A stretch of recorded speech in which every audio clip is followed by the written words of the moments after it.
आइए जानते हैं आज की प्रमुख अंतर्राष्ट्रीय खबरों को। उससे पहले एक नजर आज के हेडलाइंस पे। आस्था और संस्था पर लांछन, कब तक विक्टिम पॉलिटिक्स से गुमराह करेंगे लालू और तेजस्वी यादव। कहां रहेंगी दिल्ली के सीएम, पीडब्ल्यूडी ने इन 3 जगहों को किया शॉर्टलिस्ट। जिस कुर्सी को आतिशी ने खाली छोड़ा उस पर रेखा गुप्ता तो बैठ गईं। बीजेपी विधानसभा में पेश करेगी कैग रिपोर्ट, पूर्व सीएम आतिशी बोली। गाजीपुर सड़क हादसे में भांजे की मौत, खबर सुनते ही फपक कर रो पड़े पप्पू यादव। यूक्रेनी राष्ट्रपति जेलेंस्की को हटाना क्यों चाह रहे हैं डोनाल्ड ट्रंप, पर्दे के पीछे छिपा है राज। इजराइल में कई बसों में बम धमाके, नेतन्याहू ने बुलाई इमरजेंसी मीटिंग। ये 4 वजह, शेयर बाजार में आज फिर बड़ी गिरावट, 600 अंक टूटा सेंसेक्स। छावा देखने के बाद छोटे छोटे बच्चे छत्रपति संभाजी महाराज के लिए बिलख रहे। और अफगानिस्तान के खिलाफ रायन रिकेल्टन का तूफान, कराची में विस्फोटक शतक ठोककर मचाई सनसनी। कुंभ का कोई मतलब है, फालतू है कुंभ, ये कहना है भारत रत्न की चाह रखने वाले लालू प्रसाद यादव का। चारा घोटाले में सजा याफ्ता हैं और बेल पर बाहर हैं। खुद चुनाव नहीं लड़ सकते लेकिन मोदी को हराने की कसम खाते हैं। उधर बेटे तेजस्वी यादव का मानना है कि चुनाव आयोग कैंसर है, लोकतंत्र के लिए खतरा है। तेजस्वी को उम्मीद है कि केंद्र में उनकी सरकार बनेगी और वो ईवीएम हटा देंगे। ये सुनकर लालू जरूर दुखी होंगे, सोच रहे होंगे कब सरकार बनेगी, कब ईवीएम हटेगा और कब मोदी को हराने का सपना पूरा होगा। लेकिन पिता पुत्र दोनों राजनीति खेलने के माहिर हो चुके हैं, इसलिए लालू ने अगर कुंभ के बहाने पर आस्था पर चोट किया तो सोच समझ कर किया। उधर बेटे तेजस्वी यादव ने चुनाव आयोग जैसे संवैधानिक संस्था को निशाना बनाया तो बिल्कुल सोच समझ कर। दिल्ली में बीजेपी की नई सरकार बनने के बाद से बीजेपी एक्शन में नजर आ रही है।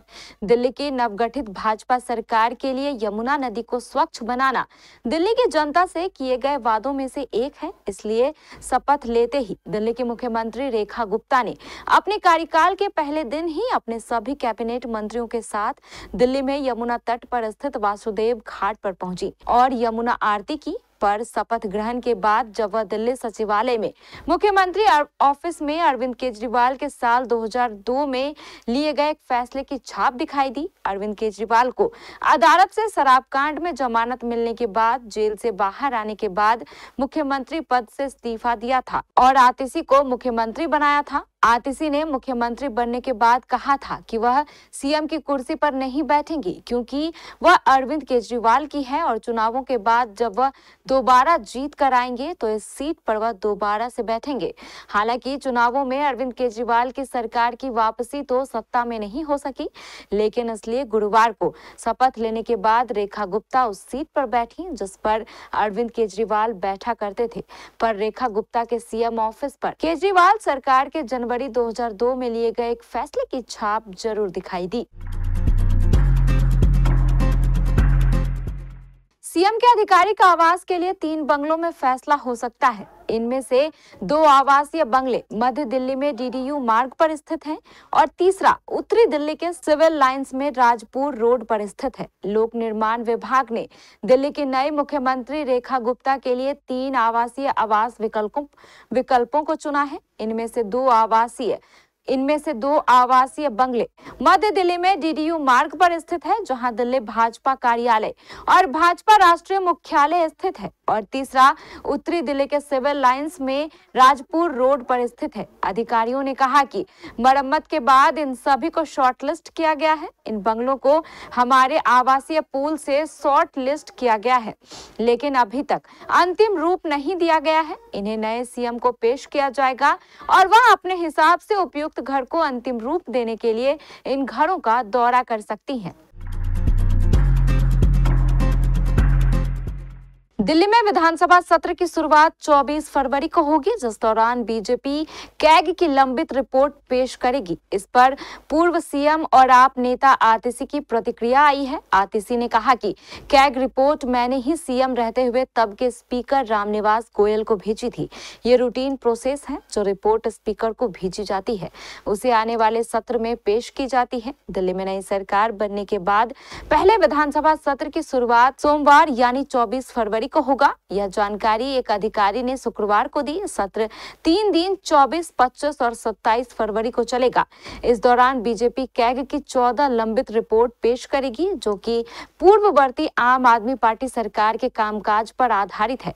दिल्ली के नवनिर्वाचित विधायक 24 और 25 फरवरी को शपथ लेंगे। शिवरात्रि की छुट्टी के अगले दिन कैग की रिपोर्ट की 27 फरवरी को बीजेपी सरकार द्वारा पेश की जाएगी। आपके कार्यकाल के दौरान बीजेपी ने कोर्ट में अपील की थी कि वह सरकार को निर्देश दें कि वह कैग की रिपोर्ट पेश करें। बीजेपी ने आप सरकार पर रिपोर्ट को लटकाने और अपने भ्रष्टाचार को छुपाने के आरोप लगाए थे। पूर्णिया के सांसद पप्पू यादव के रिश्तेदार डॉक्टर सोनी यादव सहित 4 लोगों की गाजीपुर जिले में सड़क दुर्घटना में मृत्यु हो गई। महाकुंभ से लौटते समय उनकी कार 4 लेन हाईवे पर खड़े ट्रेलर से टकरा गई। हादसे में एक व्यक्ति घायल हो गया। अपनी भांजी डॉक्टर सोनी यादव की मौत पर सांसद पप्पू यादव फूट फूट कर रो पड़े। इस हादसे में कुल 4 लोगों की मौत हुई है। इस हादसे से पूरे परिवार में मातम पसर गया है। अमेरिकी राष्ट्रपति डोनाल्ड ट्रंप ने रूस यूक्रेन युद्ध को खत्म करने का बीड़ा उठाया है। सऊदी अरब में रूसी प्रतिनिधि मंडल के साथ बैठक भी की गई, लेकिन यूक्रेन को अमेरिका ने आमंत्रित नहीं किया। यूक्रेनी राष्ट्रपति जेलेंस्की इस बात से नाराज हो गए और कहा कि यूक्रेन को भरोसे में लिए बिना अमेरिका और रूस के बीच होने वाली किसी भी डील को वो स्वीकार नहीं करेंगे। डोनाल्ड ट्रंप संभवतया इस मौके का इंतजार कर रहे थे और इसके बाद वो जेलेंस्की पर बरस पड़े।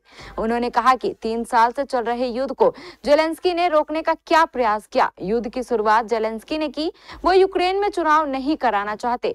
बिना चुनाव के वो तानाशाह बने रहना चाहते हैं। अचानक इस तरह के हमले से यूक्रेन हतप्रभ रह गया है, क्योंकि पूर्व राष्ट्रपति जो बाइडेन के समय तक उसको भरपूर नैतिक और सैन्य समर्थन अमेरिका से मिल रहा था।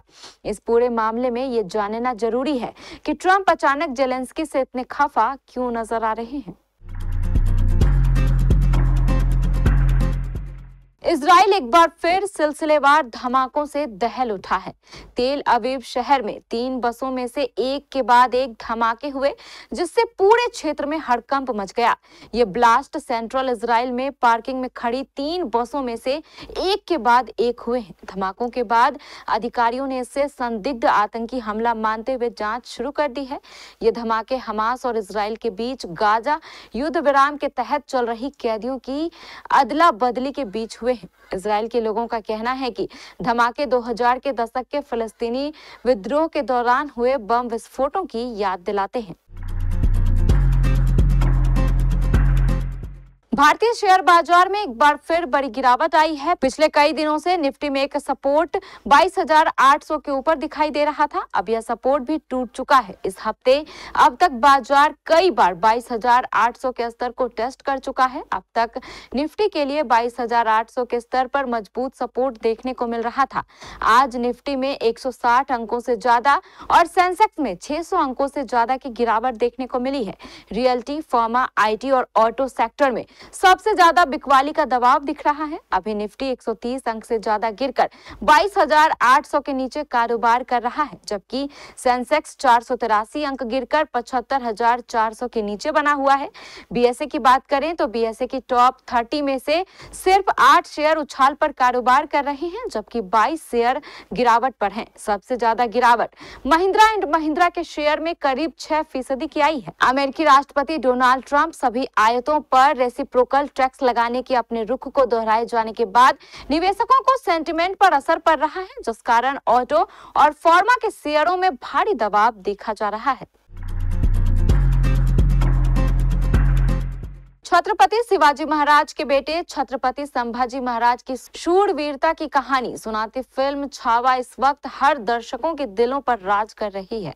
विकी कौशल स्टारर इस फिल्म पर सिनेमाघरों में खूब पैसों की बरसात हो रही है। फिल्म वीकडेज में भी बॉक्स ऑफिस पर कमाल दिखा रही है। लोग पूरी फैमिली के साथ अपने देश को इतिहास का गौरव बढ़ाने वाले इस शूरवीर की कहानी देखने के लिए घरों से निकल रहे हैं। सिनेमाघरों में छोटे छोटे बच्चे इस फिल्म को देखकर मुगलों की सल्तनत को अपने पराक्रम से नेस्तनाबूद करने वाले संभाजी के लिए रोते बिलखते और उनकी शान में नारे लगाते दिख रहे हैं। देश भर के सिनेमाघरों में इस वक्त विकी कौशल और रश्मिका मंदाना की फिल्म छावा हुंकार भर रही है। फिल्म की कहानी में छत्रपति शिवाजी महाराज के निधन के बाद मुगल साम्राज्य के शहंशाह औरंगजेब को लगने लगता है कि अब दक्खन में उसे मात देने वाला कोई नहीं बचा। उसे इस बात की भनक नहीं कि छत्रपति शिवाजी महाराज का 24 साल का दिलेर और जांबाज बेटा संभाजी यानी छावा अपने पिता के स्वराज के सपने को आगे बढ़ाने के लिए पूरी तरह से तैयार है। आईसीसी चैंपियंस ट्रॉफी 2025 में साउथ अफ्रीका के स्टार बल्लेबाज रायन रिकलेटन ने दमदार शतकीय पारी खेली। रिकेल्टन ने 101 गेंद में अपना शतक पूरा किया। इस तरह रिकेल्टन आईसीसी चैंपियंस ट्रॉफी के डेब्यू में शतक लगाने वाले बल्लेबाजों की लिस्ट में शामिल हो गए हैं। वनडे क्रिकेट में रिकेल्टन का यह पहला शतक है। अपने इस शतकीय पारी में रिकेल्टन ने 7 चौके और 1 छक्के भी लगाए। बता दें कि कराची के नेशनल स्टेडियम में खेले जा रहे इस मुकाबले में साउथ अफ्रीका की टीम ने टॉस जीतने के बाद पहले बल्लेबाजी का फैसला लिया था। पहले बल्लेबाजी टीम के लिए रिकेल्टन के साथ टोनी डी जॉर्जी ने पारी की शुरुआत की थी। हालांकि डी जॉर्जी बल्लेबाजी में कुछ खास कमाल नहीं दिखा पाए और सिर्फ 11 रन बनाकर आउट हो गए। हालांकि दूसरे छोर से रिकेल्टन ने अपनी टीम के लिए मोर्चा को संभाले रखा।